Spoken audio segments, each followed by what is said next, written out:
So now we're trying to leave. Can't drive down the road with this thing out. So let's suck the slide in. So we're just doing the same thing of putting it out, just in reverse. We're going to come to our slide room button. So instead of out, we want it to come in.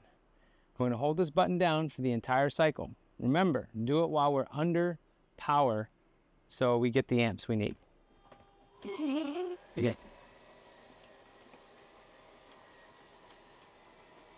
And watch that bed. Make sure that bed is up, because you'll run into some problems because that mattress will get in the way.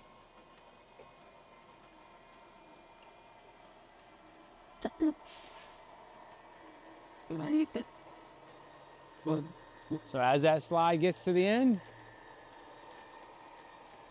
we're going to hold it for 3 seconds. 1, 2, 3. And then we're going to walk around and visually verify that our slide is all the way in. There should be just a little, you can feel the rubber right there. It's not, this part's not going to be snug to there. There's a little rubber seal right there. That's good. And same for this side, because there is 2 motors. So if they're not synced up, one might stay out a little bit. So we want them both synced up. They are, they're good. Slides in, we're good.